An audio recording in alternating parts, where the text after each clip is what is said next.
And it's our day 2 na nga dito sa Bali, Indonesia. O, di ba? Nakakaloka. Naloka ba kayo sa surprise? Isang malaking blagalaglag. Dahil kasama nga natin ang Jasmine at ang BNT Balong. At syempre, successful nga ang prank surprise natin for Team Malaysia and BNT Balong. O, di ba? Napanood nyo na ba yan sa mga vlog namin? O, kung hindi nyo pa napapanood, panoorin nyo na mga bakla. At ayun nga mga akla, nandito na nga tayo sa Kuta.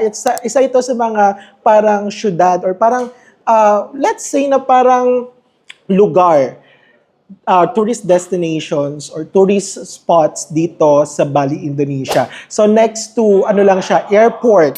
So if you're going to visit Bali, strategically, magandang mag-book dito sa Kuta. Bakit? Bakit nga ba mga akla? Dahil kung i-compare mo yung ibang mga hotel prices, like for example, Seminyak, which is next to Kuta, medyo pricey siya kasi nandun yung mga beach clubs, nandun yung ibang mga party people. Kasi kami naman, ang inisip naman namin, since ang gusto lang namin dito is mag-unwind and then mag-tour ng ilang days dito sa Bali, is doon na tayo sa mas mura mga akla. At saka dito sa area to, strategically nga mga akla, is ang daming pwede mong kainan. Saka ang dami ditong mga malls at saka yung mga pasalubong ng mga malls sa mga gilid-gilid. Paglabas mo ng hotel mo, sobrang ang dami mong pagpipilian. And it's next to sa Kuta, Kuta Beach. Yung parang surfing area ng Bali. Kaya walking distance lang siya, so 5 minutes away and then 15 minutes away naman from airport itong hotel namin. At ang hotel nga namin ay Cara Inn. So in Malaysian ringgit for 6 days, binayaran lang namin dito is 1,068 ringgit. So kung i-compute natin in Philippine pesos, so naglalaro lang siya ng 12,000 pesos mahigit. So ganun na, hindi ko na alam yung conversion pero roughly for 6 days, it will cost you 12,000 pesos for 4 people. Sobrang mura na talaga niya. At saka, kung mapapansin nyo or kung makikita nyo yung hotel namin, sobrang Instagrammable, sobrang modern, sobrang kulay. Saka very, island vibes. Saka ma-feel mo pa rin yung Balinese traditional essence or kinember essence oil. Na yung Balinese traditions na nakalagay dito sa hotel namin. So, kung gusto nyong makita yung hotel na binook namin or yung room na binook namin, i-roll VTR na natin yan at pakita natin yung pangmalakas ang montage natin.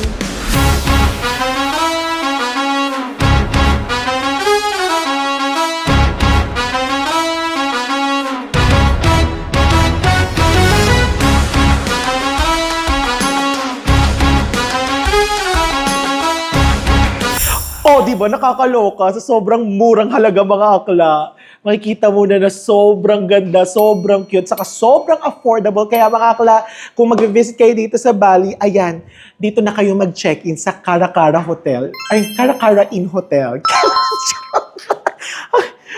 Diyos ko, na-promodize.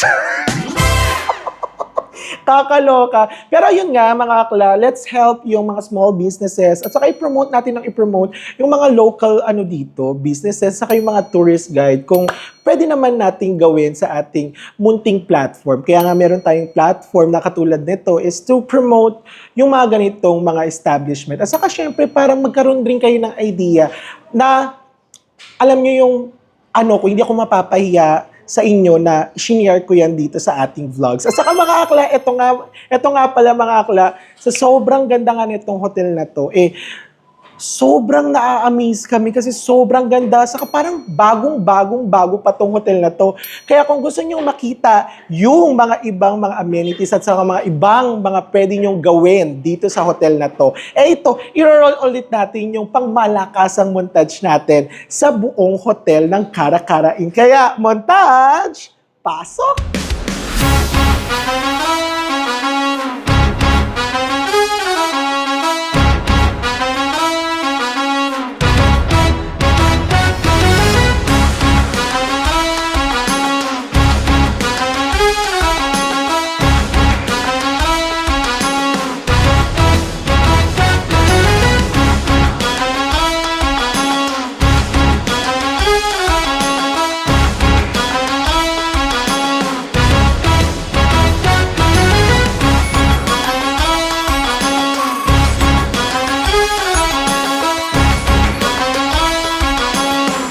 nga mga akla, nakakaloka. Ang ganda ng hotel, di ba? O, di ba? Sobrang bagong-bago. So, ayun na nga mga akla, pagkadating nga namin dito kahapon sa hotel, nagchika-chika pa kami ng Jesvin sa kanang balong kung ano yung mga nangyari, yung mga ganap, ano yung mga...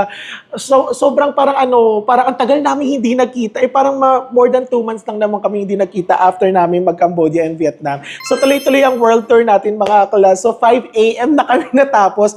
And then, nagising din kami ng mga around 9 to 9:30 a.m. today. O, di ba? It's our second day na nga dito sa Bali. And then, ayun, so far naman, nakakatuwa kasi alam mo, yung around the area lang dito sa hotel na pinagsistayan namin, parang busog-busog na yung yung mata mo kasi ang daming mga temples, ang daming mga, alam mo yun, yung mga Buddha ba yun?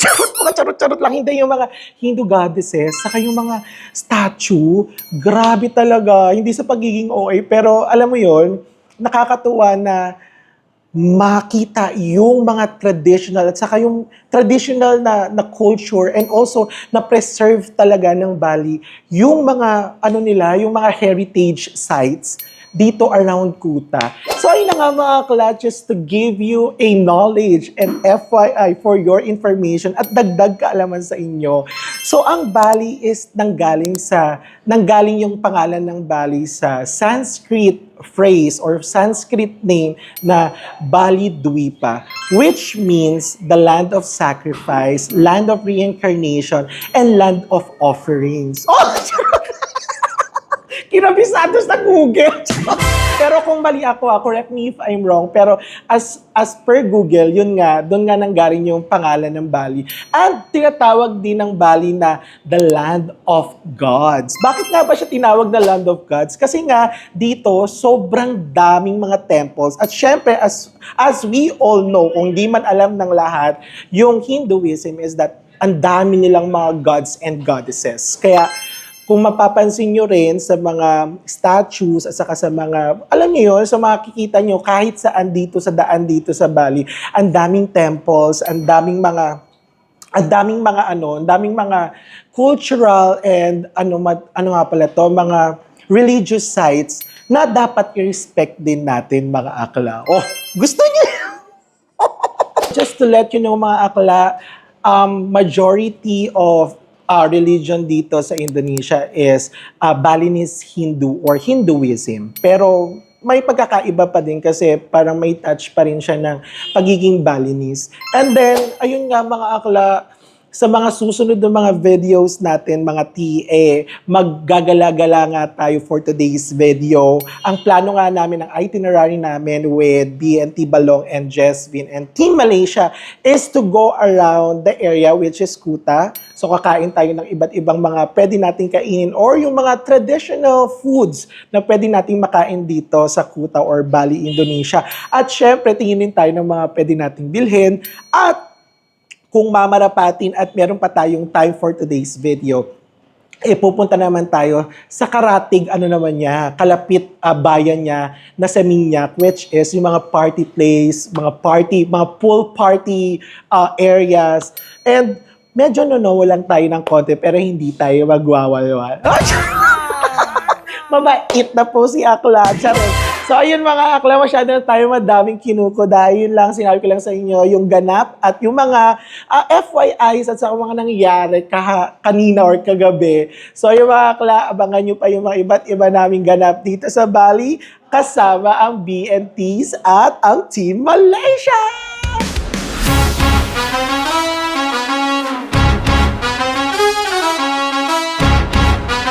At ayun na nga mga akla, nandito na nga tayo sa Mades Warung. O, diba?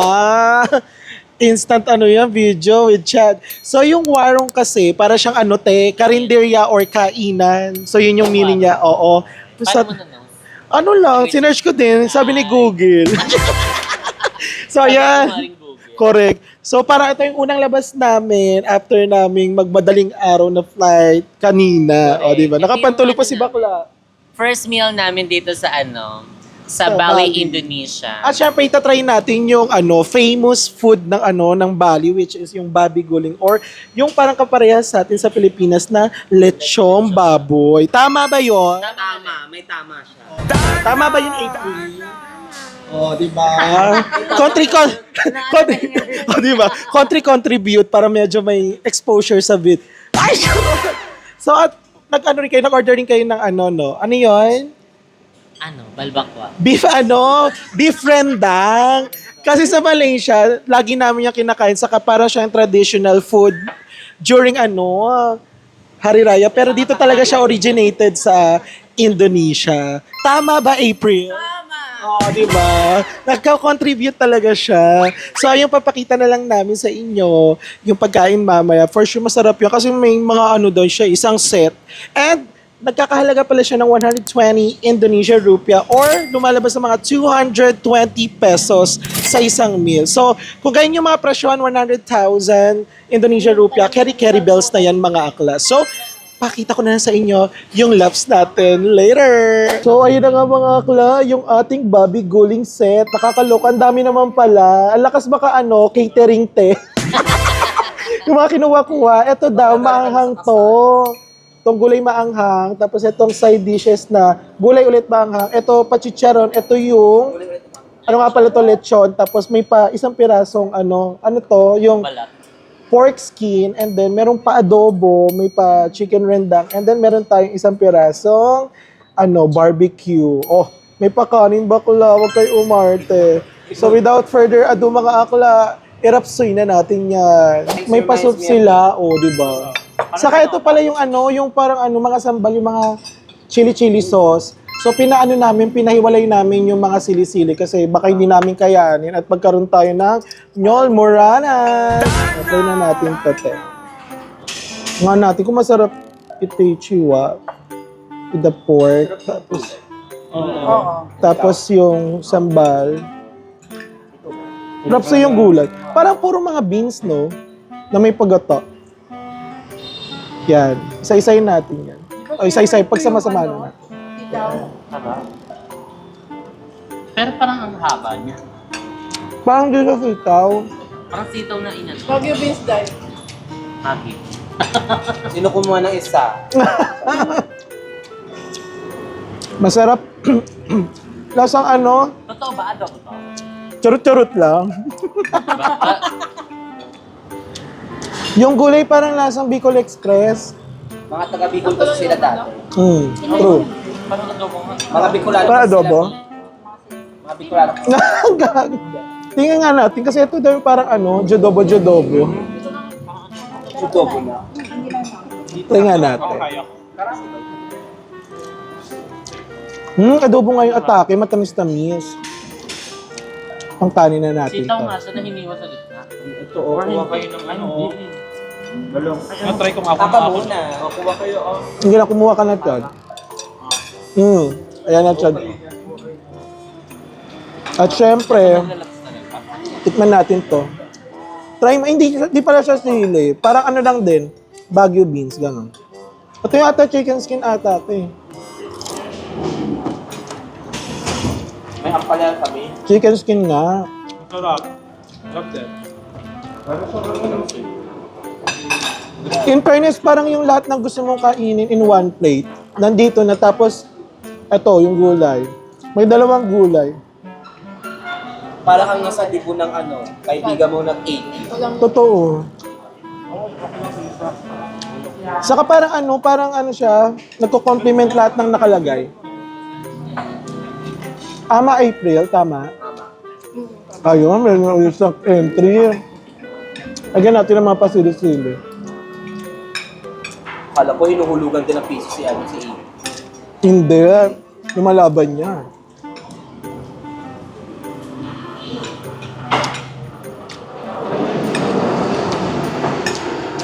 Yung lasa ng lechon parang kulang sa sa herbs and spices. Katulad sa atin, na wala ganong lasa yung laman.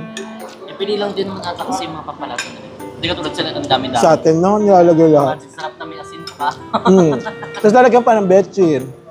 Tapos ang bilis talaga matikbak ng mga tao sa Pinas.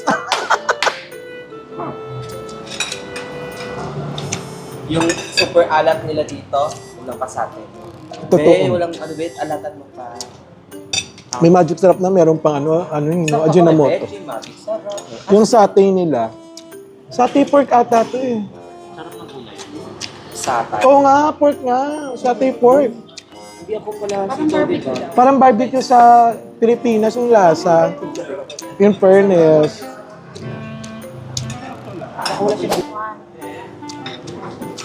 Bak sa kakailang kanin ka na. Ano nakakailang kanin na ako? Apadapatsu, apadapatsu, apadapatsu. Ah.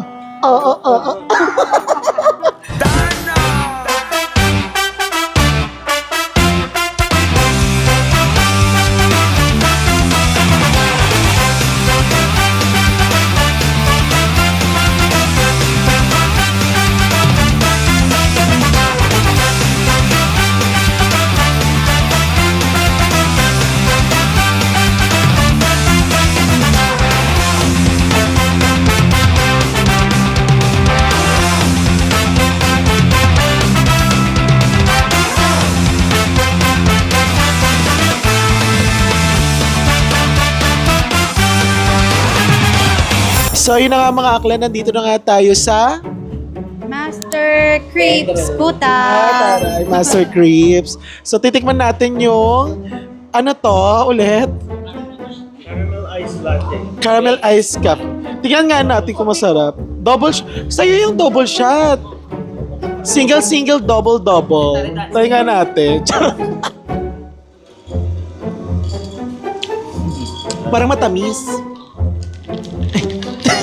Very honest naman yung review natin, te. Wala siya mistra. Tamis. Try mo muna ikaw. Okay. Okay siya, pero hindi ko masyadong matikman yung kape. Parang mas napadami yung... Oo. Hindi ko nga single, double. Sinayap. May stick. Hindi masyadong matapang, hindi kanya ipaglalaban. Kapag single shot, so kailangan mo i-double shot.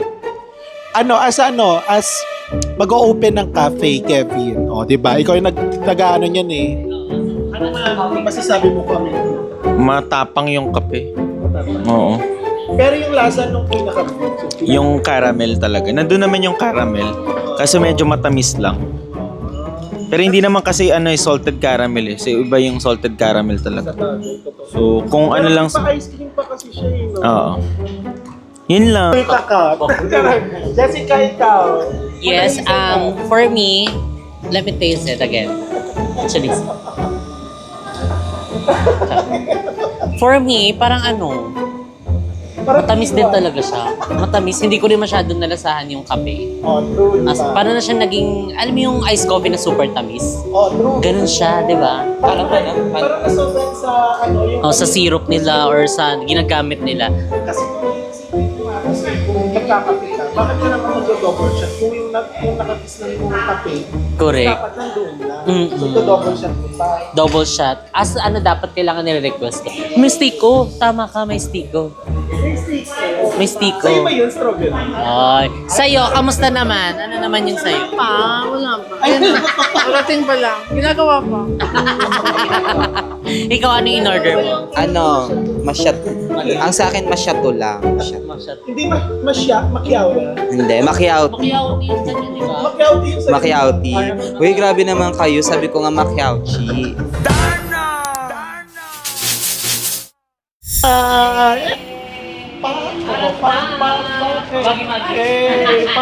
Pak laban.